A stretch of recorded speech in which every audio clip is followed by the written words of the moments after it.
if the Social Security Administration considers you a high income beneficiary, you will pay a surcharge known as the income related monthly adjustment amount.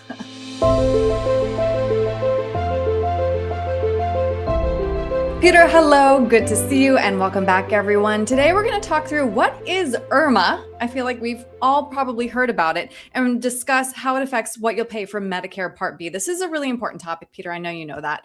If the Social Security Administration considers you a high income beneficiary, you will pay a surcharge known as the income related monthly adjustment amount.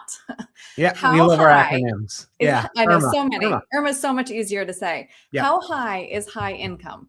It's actually not all that high. Right.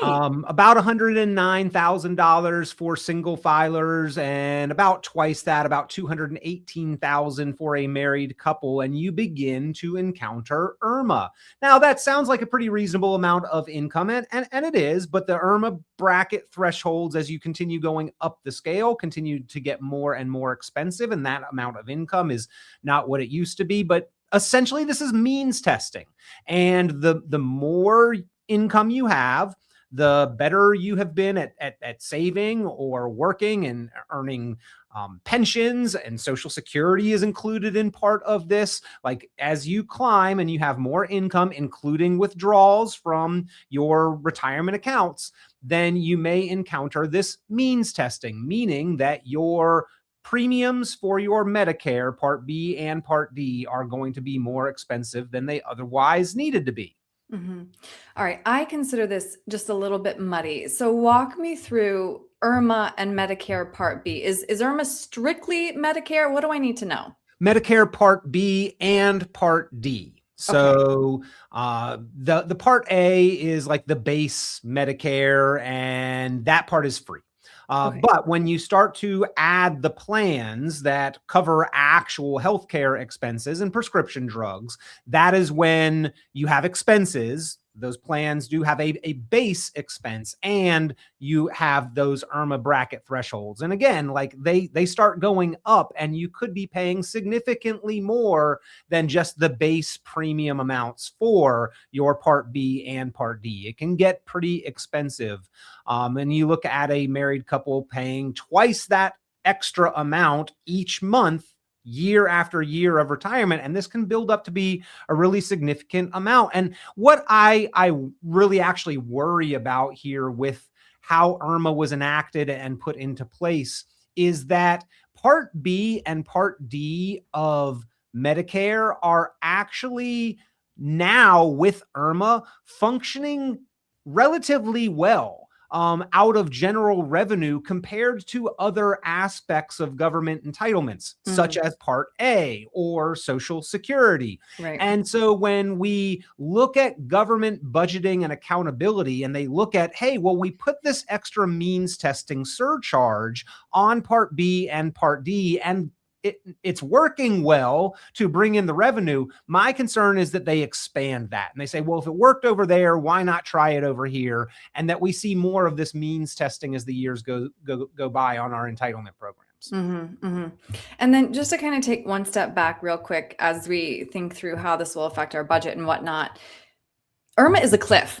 If you make $1 more into that next threshold, you're paying that entirely new amount. Right. And people get caught off guard with that. They have that one extra dollar that creeps them in. And we talked about the Affordable Care Act, the regular health insurance cliff just a couple of weeks ago here, but that continues with Medicare. If you are a dollar over that $218,000 limit, then your premium prices go up. If you are a dollar over the $274,000 limit, they go up again. If you're $1 and so on and so forth. And so you can be paying $202 more per month than you need to, all the way up to about $670 more per month than the base expenses would otherwise be as you cross these different brackets into the next one. And $1 throws you over that bracket. And people who are observant viewers will notice, Peter, in our visual here, and for those listening on the radio, we can explain. This is Medicare 2026 Part B premiums by income if your filing status and yearly income in 2024 was. Right. They look back 2 years on this. Right. Yeah. And so your income this year is going to affect us and your Medicare premiums 2 years down the road, which is kind of odd because, people are like, well, okay, I am now 65 claiming Medicare and I am retired. So my income is low. So I should not be penalized on this. And then the government in their wisdom looks back 2 years at 2024 and says, well, you were working 2 years ago, and that's the income that we're qualifying this off of. So you actually can apply for an exception to IRMAA. And if you've had a life-changing event and your status has changed and you would not now encounter IRMAA at your current income level, there is some rationality and some reasonable people, it seems, behind the register of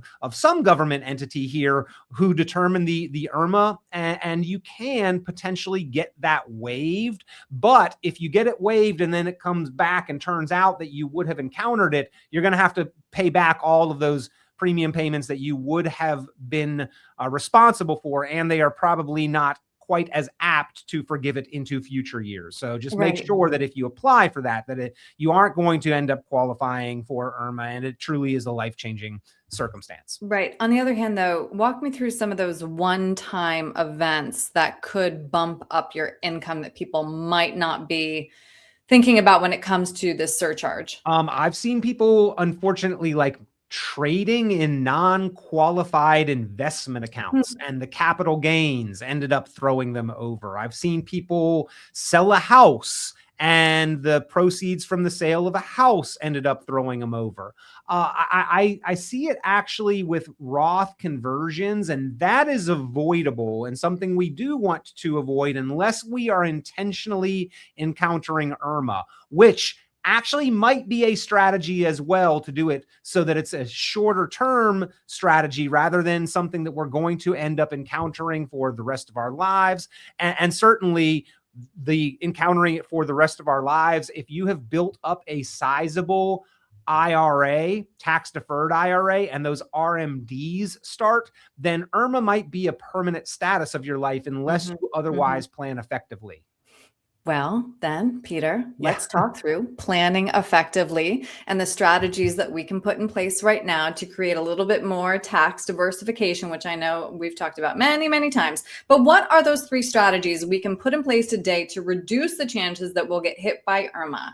Well, first, have some HSA funds. If you have that type of plan available to you, an HSA is triple tax free. You can put it in, not pay any taxes. It grows tax free. And then if you pull it out for qualifying medical expenses, that is also tax free. And that tax free income then does not go into the equation with all the rest of your income that would have you encountering IRMAA.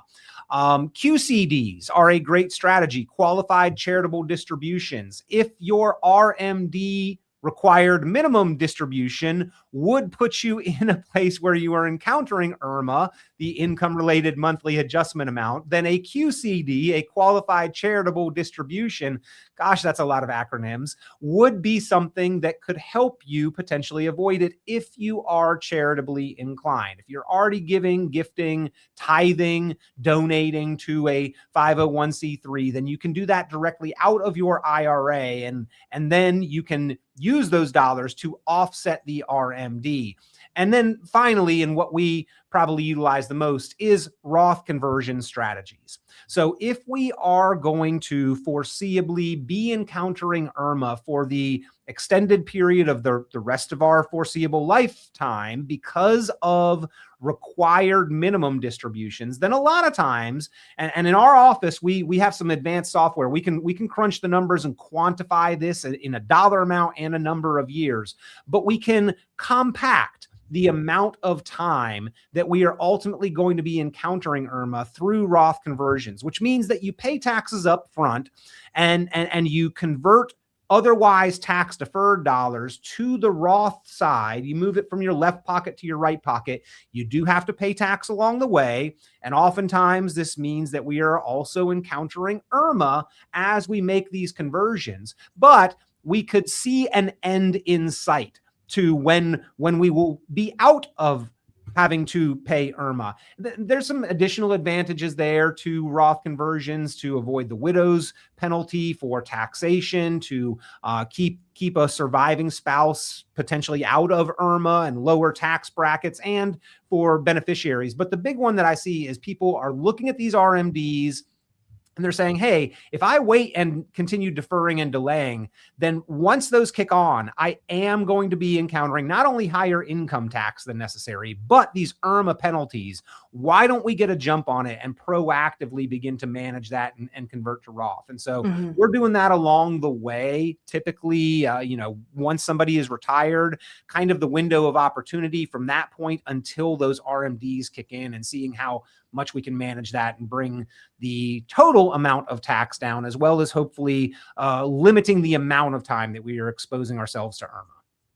Right. And just to kind of explain this, Peter, for anybody who's kind of new to this conversation, when we talk about tax-free income, it doesn't count in these numbers, right, Peter? If I have $100,000 a year that's coming from my Roth account, yep, it's nowhere in this bracket. It's a zero for the government's sake. Yeah, or you're pulling money from an after-tax account. The Roth account is obviously, that's 100%, no question, all tax-free if you're pulling it out in retirement and you've met all previous rules for getting it in there. But also non-qualified investment. We can generally harvest those dollars in a more tax-advantaged way, to where not all of it shows up as taxable income. So there are a number of different strategies for how to have some income, but not have taxable income. Yeah. And you're exactly right, Erin. As long as it's not taxable income, then it doesn't go into this equation where we might encounter IRMAA,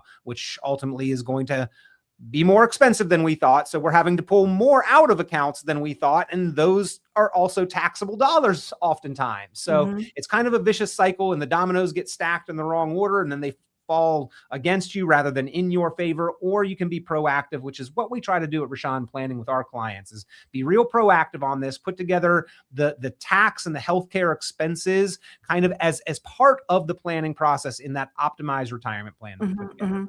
I think a lot of us think we have very little autonomy when it comes to what we end up paying the government in taxes, but we do, as long as we put a plan in place sooner rather than later. So as we mentioned, Peter, there are a few strategies that could help with that. So if somebody would like to talk through, Roth conversions, HSAs, QCDs, and all the other acronyms with you, what's the best way to reach you?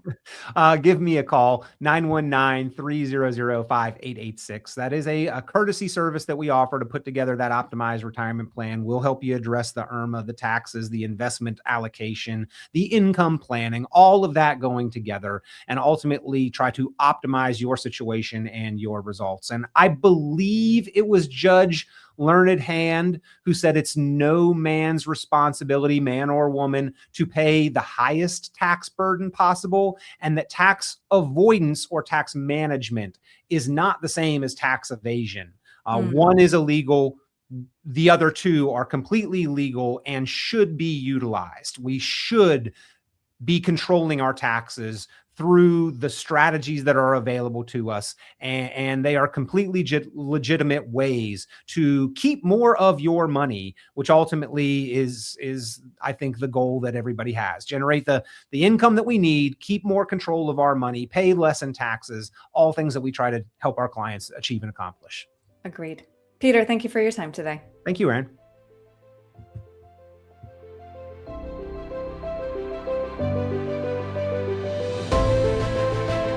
Hey folks, Peter Richon here with Richon Planning. So glad that you are enjoying the podcast, Planning Matters Radio. One of the tools that we've put out there that people really seem to appreciate and really are finding of value is at 919retired.com. It is your retirement tax bill calculator.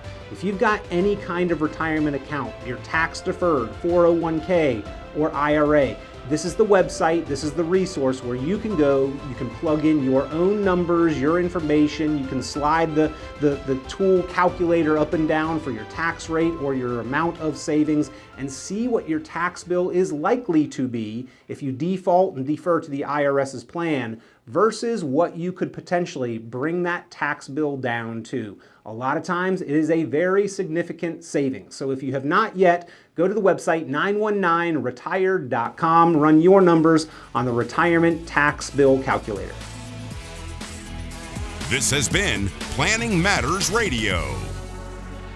The content of this radio show is provided for informational purposes only and is not a solicitation or recommendation of any investment strategy. You are encouraged to seek investment, tax, or legal advice from an independent professional advisor. Any investments and/or investment strategies mentioned involve risk, including the possible loss of principal. Advisory services offered through Brookzone Capital Management, a registered investment advisor. Fiduciary duty extends solely to investment advisory advice and does not extend to other activities such as insurance or broker-dealer services. Advisory clients are charged a quarterly fee for assets under management, while insurance products pay a commission, which may result in a conflict of interest regarding compensation.